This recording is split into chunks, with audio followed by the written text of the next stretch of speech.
10 تا از سگای وحشی که باید ازشون دوری کرد. تا حالا به این فکر کردی که کدوم سگا از بقیه خطرناک‌ترن؟ تو این ویدیو میخوایم با 10 تا از وحشی ترین سگای دنیا آشنا بشیم که میتونن دردسر بزرگی واسهتون ایجاد کنن. چاو یه نژاد سگ از چین که به خاطر موهای پشمالی و زبان سیاه و بنفشش معروفه. این سگا خیلی باوفا هستن و عاشق خانواده و خودشونن، ولی خب یه ذره هم لجباز و مستقلن، واسه همین تربیتشون یه مقدار سخته و اینکه سابقه حمله به صاحبش رو هم داره. چاو ظاهر پشمالی و دوست داشتنی داره، اما میتونه خیلی لجباز و خشن باشه و غریبه ها اعتماد نمیکنه و ممکنه بهشون حمله هم کنه. مالاموت آلاسکایی. مالاموت یکی از نژادهای قدیمی سگ و تو ایران به ندرت معامله میشه. مالاموت تو ایران بیشتر به اسم هاسکی خرید و فروش میشه. علت این عمل هم شباهت بسیار زیاد این نژاد با نژاد شناخته شده هاسکیه. لازم به ذکره که شباهت بسیاری با چند نژاد دیگه هم داره، اما هاسکی داره محبوبیت و کمیت بیشتری. خوب مالاموت آلاسکایی یه سگ غول و پشمالو و باهوش که عاشق برف و سورتمه کشیدنه، اما این سگ دوست داشتنی میتونه یه روح وحشی هم داشته باشه. مالاموت‌ها سگ‌های قوی و باهوشی هستن که برای سورتمه کشیدن استفاده میشن. اگه به درستی تربیت نشن میتونن خطرناک باشن و سابقه حمله به انسان و بقیه موجودات هم دارن. سگ باکسر. قبل اینکه یه باکسر رو به خونت بیاری تحقیق کن و ببین میتونی ازش مراقبت کنی یا نه. این سگ‌ها به فضای زیادی احتیاج دارن، پس اگه تو آپارتمان زندگی می‌کنی مناسب شما نیستن. باکسرها پرانرژی هستن و باید هر روز ورزش کنن. موهای این سگا کوتاه و به برس کشیدن زیاد نیازی نداره. باکسرها سگای باهوشی هستن و با آموزش نیاز دارن. همچنین باکسرها به عنوان سگ نگهبان هم استفاده میشن. اگه به درستی آموزش نبینن میتونن خشن و پرخاشگر باشن. سگ دوبرمن یکی از معروف‌ترین سگ‌های پرورش یافته به دست انسانه و از نظر تیزهوشی، هوشیاری، شجاعت و وفاداری شناخته شده است. اغلب به عنوان سگ گارد یا سگ پلیس استفاده میشه.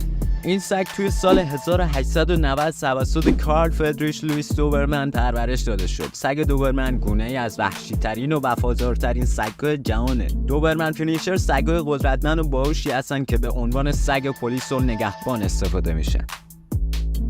سگ روتوایلر یه نژاد سگ نگهبانی که خاستگاه اون به کشور آلمان برمیگرده. روتوایلرها یکی از سگای قدرتمند و باهوشن، اما اگه نادیده گرفته بشن یا بدرفتاری بشه باهاشون میتونن خطرناک باشن. این سگا به دلیل قدرت بدنیشون و برخورداری از نژادگریزی بالا ممکنه در مواقع تنش‌آور یا در مقابل غریبه‌ها وارد عکس‌العمل‌های ناخوشایند بشن. اگه تربیتشون درست نشه یا باهاشون به درستی برخورد نشه میتونن خطرناک باشن و حتی تهاجمی بشن. از این رو مهمه که افرادی که از این نوع سگ نگهداری میکنن به مسئولیتشون عمل کنن و به تربیت و آموزش مناسب اهمیت بدن.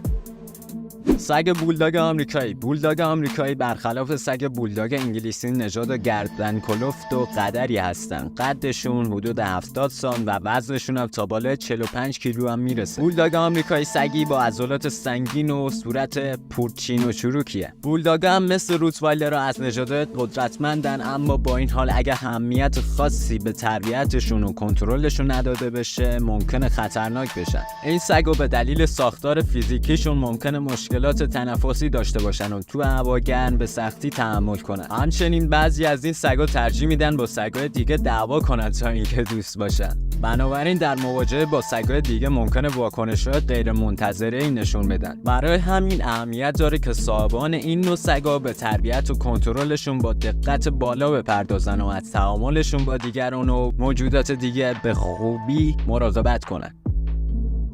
سگ ژرمن شپرد. تا به حال به این دقت کردید چرا پلیسا و ارتشا از نژاد سگ ژرمن شپرد استفاده میکنن؟ صرفاً به این دلیل که این نژاد قوی، باهوش و خطرناک هستن. اگه لازم باشه میتونن حریف هر آدمی هم بشن. متوسط وزن این سگا حدود 40 کیلو و قدشون هم تا بیش از 60 سانت هم میرسه. غریزه تهاجمی و دفاع از قلمرو توی این نژاد بسیار بالاست و تا به حال عامل مرگ چندها نفر بودن. اما خوبی ژرمن شپردها اینه که به خوبی آموزش پذیر هستن و به خاطر هوش و ذکاوت بالاشون کاملا میشه رفتارشون رو کنترل کرد.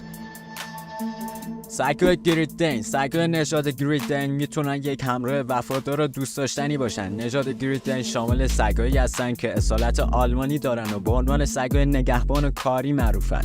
اونها با هوش بالا، انرژی فراوان و حفظ خانه و خانواده خود مشهورند. سگای گریت دین برخلاف ظاهر غول پیکرشون بسیار مهربون و باهوشن، البته تا زمانی که صاحبشون مورد حمله قرار نگرفته باشه. در این صورت دیگه مهربان و صبور نیستن. این سگا گردن و پاهای بلند با گوشای ایستاده، دمی بلند و مخروطی شکل دارن. موهای این سگ کوتاه، ضخیم و براقه. قد این سگا در نرها 76 تا 81 و ماده ها 71 تا 76 سانتی متر و وزن نرها 64 تا 81 و ماده ها 50 تا 64 کیلوگرم میرسه. متوسط عمر این سگا هم 7 تا 10 ساله.